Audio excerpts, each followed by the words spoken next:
Hello everyone and welcome to our Evolution and Darwin wrap-up. Today we're going to be talking about Darwin's 5 points. We're going to be talking about speciation. We're going to be talking about Hardy-Weinberg, which can be tough. And we're going to be talking about artificial selection. So Darwin's 5 points. His points were that 1, populations have variations. Some variations are favorable. More offspring are produced than what survive. Those that survive have favorable traits, and that a population will change over time. Artificial selection. This is the selective breeding of domesticated plants and animals by man. So this is us going in and choosing that we want this particular trait and breeding to get that particular trait. So here's a question. What is the ancestor of the domesticated dog? The answer is the wolf. So if we weren't picking the traits for our current breeds, dogs would currently look closer to wolves than they would our current pure breed. Population genetics. This is the science of genetic change in a population. So this is the Hardy-Weinberg equation. So this part can get a little tough. The Hardy-Weinberg principle is the concept that the shuffling of genes that occur during sexual reproduction by itself cannot change the overall genetic makeup of a population.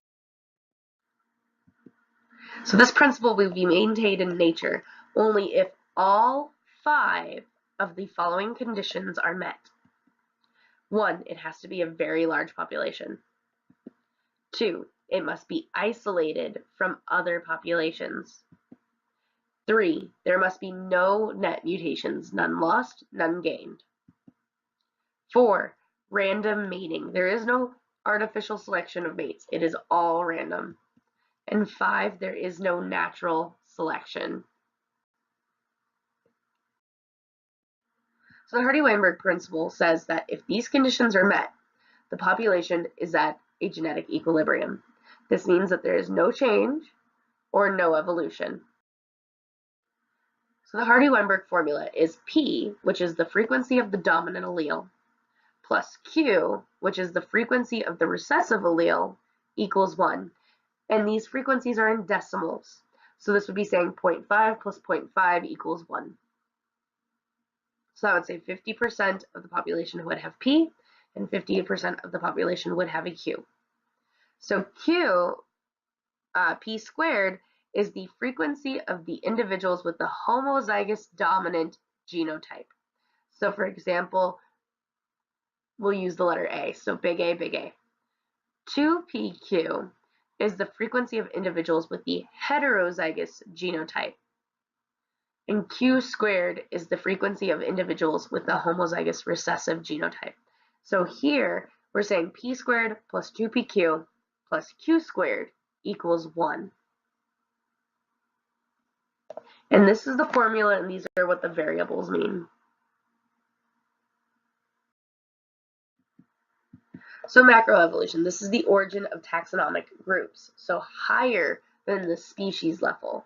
So this is when macroevolution is when it affects an entire taxonomic group. Microevolution is a change in a population's gene pool over successions of generations. So evolutionary changes in a species over relative brief periods of geologic time. So we have reproductive barriers, which is a mechanism that impedes 2 species from producing fertile or viable hybrid offspring. So we have 2 barriers. We have prezygotic and postzygotic, so before the zygote and after. Prezygotic barriers, these are temporal isolation, which means that the breeding occurs at different times for different species. So for example, we have this bird species that one of them breeds in the winter months and the other one breeds in the summer months. So if they had the chance to breed around the same time, they may not have ever become different species, but because they breed at different times of the year, they have become 2 different species, and now they cannot breed. Now they are different species altogether. And then habitat isolation. So this is species breed in different habitats. So once again, birds are another great example for this.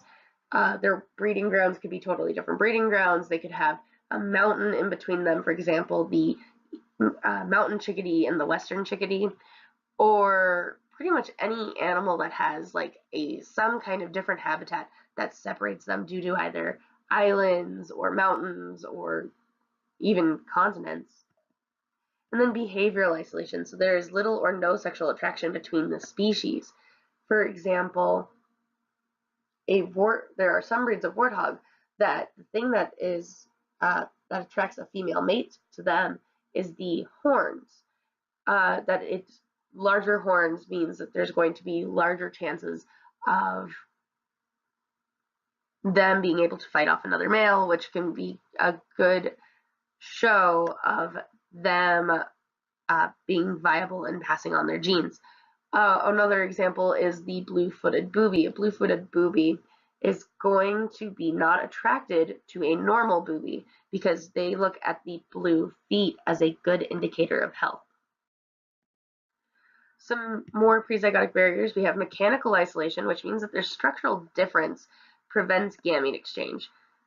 So if you look at it with like a Great Dane and a Chihuahua.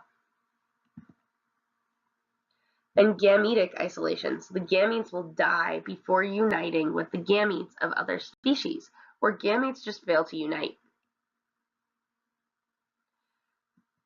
And this is why we don't get hybrids between cats and dogs. The gametes just will not interact. So some post-zygotic barriers, this is hybrid inviability. So the hybrid zygotes will fail to develop or fail to reach sexual maturity. Or hybrid sterility. So this is a hybrid fails to produce functional gametes. And then a hybrid breakdown. The offsprings of hybrids are weak or infertile. Allopatric speciation, this is induced when the ancestral population becomes separated by a geographical barrier. So once again, I'm going to go back to the squirrel example. We have these squirrels that are separated by the Grand Canyon, and so one and another, they cannot physically breed with each other, and therefore they become two different species. So it's allopatric speciation.